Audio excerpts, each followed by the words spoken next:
নমস্কাৰ গ্ৰহণ কৰিব। অসমীয়া জাতি হিয়াৰ আমঠু জুবিন গাৰ্গ দেৱৰ যি অকাল বিয়োগত আমি সমগ্ৰ অসমবাসী মৰ্মাহত হৈ থকাৰ সময়তে অসম মেঘালয় পশ্চিম কাৰ্বি আংলং জিলাৰ টাপা অঞ্চলত আজি সংবাদ মাধ্যমৰ জৰিয়তে দেখিবলৈ পালোঁ যে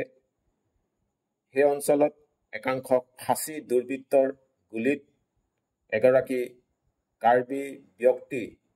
অৰিবেল টিমুং দেৱৰ যি মৃত্যু হৈছে, আমি তেখেতৰ মৃত্যুত অসম জাতীয়তাবাদী যুৱ ছাত্ৰ পৰিষদে গভীৰ শোক প্ৰকাশ কৰিছোঁ আৰু তেখেতৰ শোকসপ্ত পৰিয়ালবৰ্গলৈ আমি সমবেদনা জ্ঞাপন কৰাৰ লগতে যিসকল সেই অঞ্চলত আহত হৈছে তেখেতলোকৰ আমি আশু আৰোগ্য কামনা কৰিছোঁ। আমি ক'ব বিচাৰিছোঁ যে অসম জাতীয়তাবাদী যুৱ ছাত্ৰ পৰিষদে কাৰ্বি আংলং জিলা সমিতিয়ে আজি 2 বছৰ আগতে আমাৰ অসম জাতীয়তাবাদী যুৱ ছাত্ৰ পৰিষদৰ কেন্দ্ৰীয় সমিতিৰ এটি সজাতি দল আৰু কাৰ্বি ছাত্ৰ সন্থাৰ কেন্দ্ৰীয় সমিতি এটি সজাতি দল তথা যৌথভাৱে সেই অঞ্চলত আমি পৰিভ্ৰমণ কৰিছিলোঁ আৰু সেই অঞ্চলৰ পৰাই আমাৰ কেন্দ্ৰীয় সমিতি আৰু তথা কাৰ্বি ছাত্ৰ সন্থাৰ কেন্দ্ৰীয় সমিতি বিষয়ববীয়াসকলে যৌথভাৱে অসম চৰকাৰখনক তথা স্বায়ত্তশাসিত পৰিষদক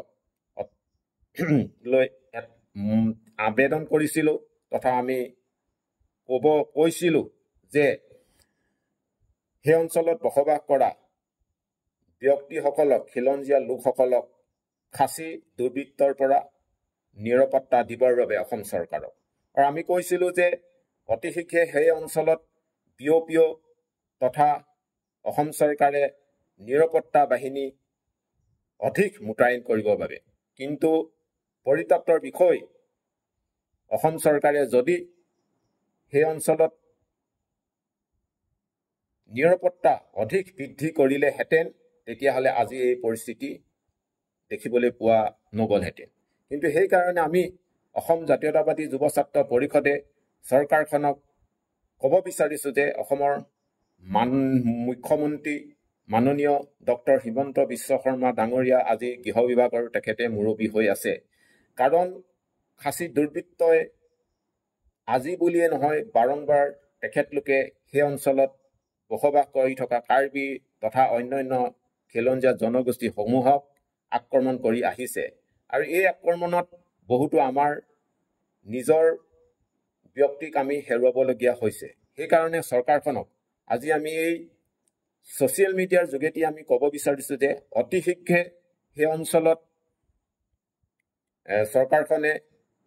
কেন্দ্ৰীয় সংৰক্ষিত আৰক্ষী বাহিনী তথা বৰ্ডাৰ ছিকিউৰিটি ফ'ৰ্চ দিবলৈ আমি দাবী জনাইছোঁ অসম জাতীয়তাবাদী যুৱ ছাত্ৰ পৰিষদে। আৰু আমি